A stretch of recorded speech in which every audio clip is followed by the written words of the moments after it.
Well, that's a good way to get yourself awake in the morning. Woo!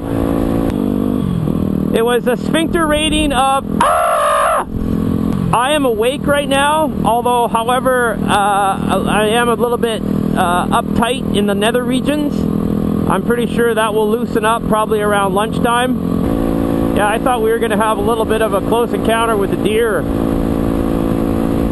That little doe there was crazy, because I saw her at the last second off the side of the road, and she wasn't on the highway, but she was running. She had that frantic little run going on it. She was bobbing, and then she just pulled the hard left and headed out on the highway, and she was coming. So I mean, I'm gonna have to look at the video. I think I just sort of went to the left, but I got on the brakes, and I know they locked up. And I'm pretty sure the big truck behind me smoked her. In fact, I'm absolutely sure he did, because he pulled over. But, whoo, man, baby, that was... I am awake. I'm 100% awake. I am ready for the day. That's the part about this part of the island. We got lots of little blacktail or muley deer. They're everywhere, always grazing alongside of the highway, and they'll be fine. They'll be just sitting there in the middle of the highway chewing away, and then all of a sudden they'll get spooked or startled or whatever, and they just bolt out to the highway. And that one's, I'm pretty sure that deer got smoked. But better the truck than me, because man, that was... We'll see how close that looks on the camera. She was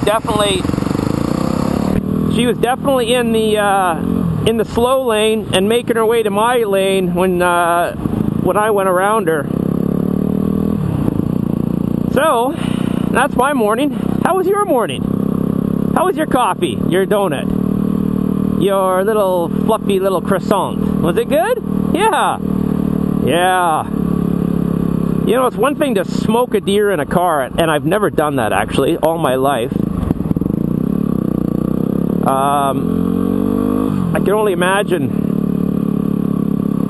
what it must be like to hit a deer on a bike. And I'm hoping that my imagination is all I need to do. Imagine what happens. Whew. My mom tells a story of when she was younger, back in the, well, I don't know when it was, probably back in the 50s. One of the guys that she was in school with had a pretty hot little motorcycle, and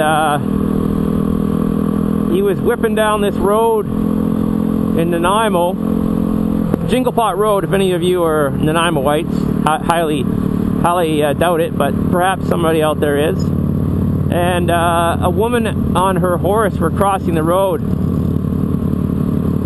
and he came by doing a pretty good clip, and actually went under the horse and split the belly of the horse open with his head. And it didn't kill him, but he was essentially knocked back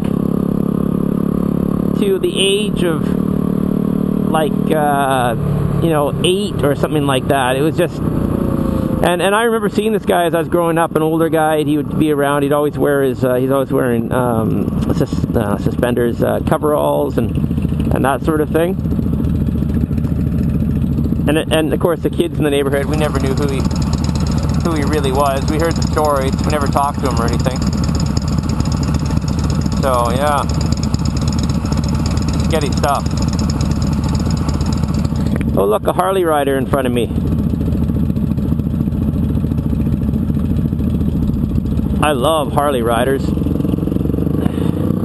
because they're so legit.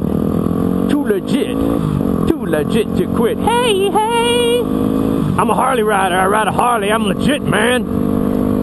I'm riding off to my office job because I'm legit. I got my Harley jacket. Can't you tell I'm legit? You know, the only Harley guys that I think I really give any authenticity to are the guys that are actually wearing patches.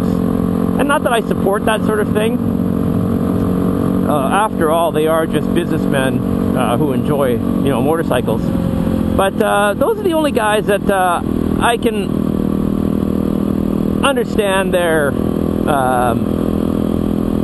I don't know, their aloofness towards other bikes. And quite frankly, I'm not going to discuss it with them because it's not worth my life. But all the other Harley riders that get all snotty, put their nose up in the air, yeah, I think it's a little silly. Okay, well, I think that's enough for my early morning rant. That wasn't even a rant, sorry. I take that back. Okay, I think that's enough for this morning. A close call with the deer, a little Harley talk, and now it's off to work.